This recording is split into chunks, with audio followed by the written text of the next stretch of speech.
Pria ini memiliki tubuh atletis.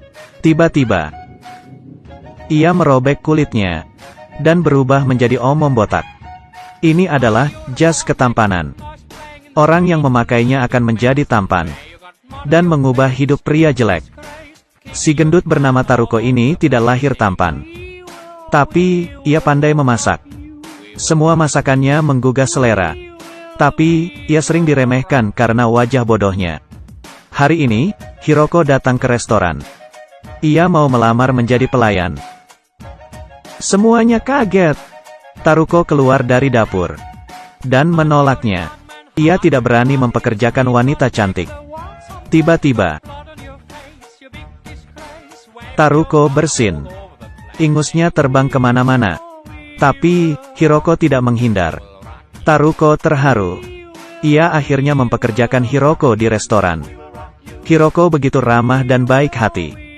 Taruko jatuh cinta padanya. Ia tersenyum pada Hiroko. Hiroko yang imut memutarbalikkan dunia Taruko. Hari itu, Taruko memberanikan diri dan menyatakan ia suka mata, hidung, dan bibir Kyonin. Bahkan rambutnya juga. Tapi, Kyonin malah marah dan pergi. Taruko gagal total. Meski dulu ia pernah berhasil, tapi kali ini, ia tidak mengira Hiroko berbeda dari gadis lain. Tapi, yang salah adalah Taruko.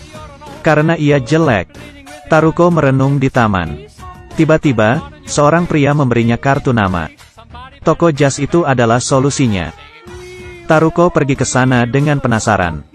Ia berdesakan di bus dan tak sengaja menyenggol seorang wanita. Wanita itu memandangnya dengan jijik. Setibanya di sana, dua pria menyambutnya. Mereka tiba di kamar rahasia. Tiba-tiba, bos memamerkan jas ketampanan, produksi toko mereka. Dengan memakainya, Taruko bisa berubah menjadi sangat tampan. Taruko penasaran dan mencoba. Ia masuk ke boneka. Vakuum dinyalakan. Lalu, pelan-pelan, kostum boneka menyusut. Ternyata, seorang pria tampan muncul. Taruko sangat tampan sekarang. Bos mengingatkan, jangan sampai jasnya kena air panas. Itu saja pantangannya. Sisanya, Taruko bisa tenang. Ia sangat bahagia dengan jas ketampanan ini. Ia tidak usah hidup susah.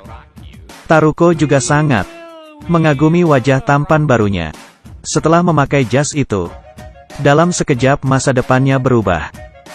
Di bus, ia kembali menyenggol wanita yang sama. Tapi, kali ini, ia malah tersenyum lebar.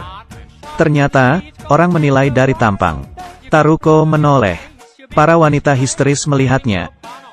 Ah, dia melihatku. Pesona Taruko para wanita di bus. Ia tiba di kafe. Pelayan terus menatapnya hingga kopinya luber. Wanita-wanita di sana menggandrunginya. Di jalan, ia bertemu seorang gadis yang memberinya tisu. Taruko mengambil tisu itu. Tiba-tiba, puluhan wanita mengejarnya.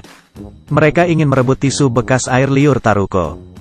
Saat ini, ia berkata, jagalah kebersihan.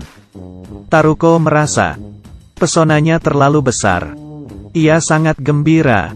Lalu, ia menabrak seorang pria. Pria itu adalah manajer agensi model. Melihat kelebihan Taruko, ia ingin merekrutnya. Suatu hari, gadis gendut datang ke restoran untuk melamar pekerjaan. Taruko tak meremehkannya dan langsung mempekerjakannya. Meskipun gendut, tapi kerjanya cekatan. Ia langsung membaur. Taruko mengaguminya. Malamnya, si gendut, Hon juga ikut lembur. Tiba-tiba, tangan mereka bersinggungan saat mengambil kacang. Suasana menjadi sangat romantis. Esoknya, Taruko berubah jadi tampan karena ingin jadi model. Bosnya sangat senang. Bosnya mengusir model lamanya dan memotret Taruko. Taruko langsung terkenal. Ia lalu bertemu dengan model cantik bernama Rai. Taruko yang humoris membuat Rai tertawa terbahak-bahak. Rai sangat menyukai Taruko. Hubungan mereka semakin dekat. Malamnya, Rai mengajak Taruko ke rumah. Taruko yang mengandalkan jasnya pergi ke rumah Rai. Perasaan mereka tak terkendali. Lalu, Taruko mandi. Tapi, wajahnya membengkak. Ia lupa pantangan jas itu. Saking girangnya, Taruko melepas jasnya dan mengendap-endap keluar. Ia meninggalkan Rai sendirian. Sesampainya di rumah, ia langsung menjemur jasnya. Ia kini terlalu bergantung pada jasnya.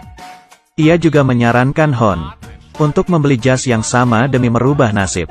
Hon marah sekali. Ia merasa kecantikan orang berasal dari dalam. Hari itu, Taruko tidak memakai jasnya. Ia berdesakan di kereta. Kereta bergoncang. Gadis yang disenggolnya meneriakinya mesum. Taruko diomeli, lalu ditarik keluar dan dihajar. Kasihan sekali, ya. Karena jelek, ia selalu dicurigai. Taruko pergi ke toko jas lagi. Ia minta jas yang tahan panas. Bos memiliki jas model baru. Tak hanya tahan panas, jas ini akan membuatnya tampan selamanya. Setelah berpikir, Taruko memutuskan. Ia tidak ingin didiskriminasi lagi karena tampangnya. Karir modelnya naik dengan pesat. Restorannya ditutup. Hari ini, ia ikut fashion show dengan ribuan penonton. Sebelum naik panggung, ia dikabari Hon kecelakaan. Taruko seketika merasa bahwa ia mencintai Hon. Ia ke panggung dan meminta maaf.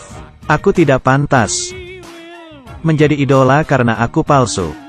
Taruko yang jelek malah mengecewakan Hon yang imut. Di ruang rias, ia menyilet jasnya. Jas ketampanannya robek. Taruko lari ke rumah sakit. Untungnya, Hon tidak terluka.